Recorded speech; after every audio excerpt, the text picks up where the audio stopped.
Hello friends, welcome to Priyadarshini food court. ఈరోజు మేము మునగాకు కారపొడి చేయబోతున్నాము. చాలా టేస్టీగా ఉంటుంది అండ్ ఇది హెల్త్కి చాలా మంచిది.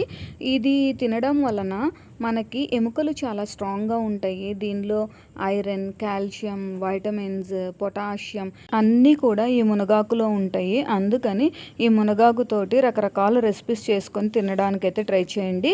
ఇక్కడ ఫ్రెష్గా ఉన్న మునగాకు తీసుకొని దాని కాడలన్నీ రిమూవ్ చేసి ఓన్లీ ఆకు వరకే ఇలా ఎక్స్ట్రాక్ట్ చేసుకున్నామండి. ఈ మునగాకుని ఫ్రెష్ వాటర్తో క్లీన్ చేసి ఆరబెట్టుకోండి.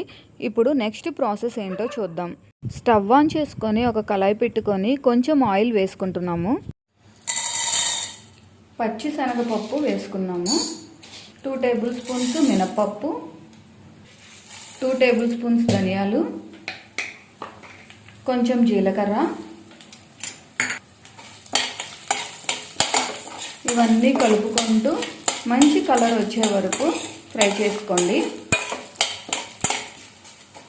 ఇంకా ఎవరైనా మన ఛానల్ని సబ్స్క్రైబ్ చేయకుండా వీడియో చూస్తున్నట్లయితే తప్పకుండా సబ్స్క్రైబ్ చేసుకోండి. అలాగే ఈ రెసిపీ నచ్చితే ఈ వీడియోని లైక్ చేయండి. ఎండుమిర్చి వేసుకున్నాము. మీరు తీసుకున్న ఆ మునగాకు క్వాంటిటీని బట్టి, మీరు తినే కారాన్ని బట్టి ఈ ఎండుమిర్చిని అడ్జస్ట్ చేసి తీసుకోండి. వెల్లుల్లి వేసుకుంటున్నాం. కొంచెం చింతపండు కూడా వేసుకున్నాము. మంచి కలర్లోకి ఇలా రోస్ట్ అయింది కదా, ఇప్పుడు మనం వీటిని తీసి ప్లేట్లోకి తీసుకొని చల్లారనిద్దాం. ఇదే కళాయిలో ఫ్రెష్ వాటర్తో క్లీన్ చేసి ఆరబెట్టుకున్న మునగాకుని వేసుకుంటున్నాము.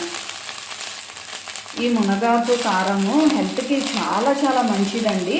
డైలీ కానీ ఒక్క ముద్ద కానీ తిన్నారు అంటే ఎన్నో హెల్త్ బెనిఫిట్స్ వస్తాయి. అసలు ఎవరికైనా బోన్స్ రిలేటెడ్ ఇష్యూస్ ఉన్న వాళ్ళకి ఇది బెస్ట్ సొల్యూషన్ అండి.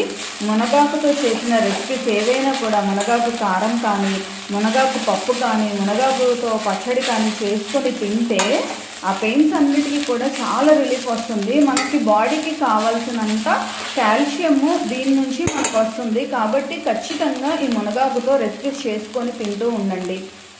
టేస్ట్ కూడా చాలా బాగుంటుంది. ఈజీగా ఒక 2 months వరకు స్టోర్ చేసుకోవచ్చు. కొంచెం కరివేపాకు కూడా యాడ్ చేసుకున్నాము. ఈ మునగాకు చక్కగా వేగింది. చూడండి, ఎక్కడా కూడా ఆ తేమదనం అంటూ లేకుండా ఇలా డ్రైగా అవ్వాలి. అప్పటి వరకు వేయించుకోవాలి. ఇప్పుడైతే స్టవ్ ఆఫ్ చేసి దీన్ని కొంచెం సేపు ఆరనిద్దాము. మనం ముందుగా వేయించుకున్న ఇవన్నీ ఉన్నాయి కదండి, వీటన్నిటిని మిక్సీ జార్లో తీసుకొని అందులో కొంచెం ఉప్పు వేసి మెత్తగా మిక్సీ పట్టుకుందాం. ఇదంతా ఇలా మెత్తగా నలిగిన తర్వాత మనం ముందుగా వేయించి పక్కన పెట్టుకున్న ఈ మునగాకుని వేసి మరీ ఎక్కువగా మెత్తగా గ్రైండ్ చేసుకోకండి. కోర్స్గా కొంచెం బరకగా గ్రైండ్ చేసుకోండి చాలు. చూసారు కదండి, టేస్టీ మునగాకు కారప్పొడి రెడీ అయింది. చాలా అంటే చాలా టేస్టీగా ఉందండి. అసలు ఈ అరోమాకే ఎప్పుడెప్పుడు తినేయాలా అనిపిస్తుందండి. అంత మంచి అరోమా వస్తుంది. ఇందులో మనకు వచ్చే హెల్త్ బెనిఫిట్స్ 1-2 కాదండి, ఎన్నో హెల్త్ బెనిఫిట్స్ ఉంటాయి. ఇది ఇలానే మనము ఎయిర్ టైట్ కంటైనర్లో, గ్లాస్ జార్లో కానీ స్టోర్ చేసుకున్నామంటే 2 months వరకు నిల్వ ఉంటుంది. ఫ్రిడ్జ్లో పెట్టుకోవాల్సిన అవసరం కూడా ఉండదు. వేడి రైస్లో ఈ కారప్పొడి కొంచెం వేసుకొని అందులో నెయ్యి వేసుకొని తిన్నారు అంటే అద్భుతంగా ఉంటుందండి. ఈ మునగాకు కారప్పొడి అంత రుచిగా ఉంది. అసలు ఈ అరోమాకే ఎప్పుడెప్పుడు తినాలా అనిపిస్తుంది నాకైతే.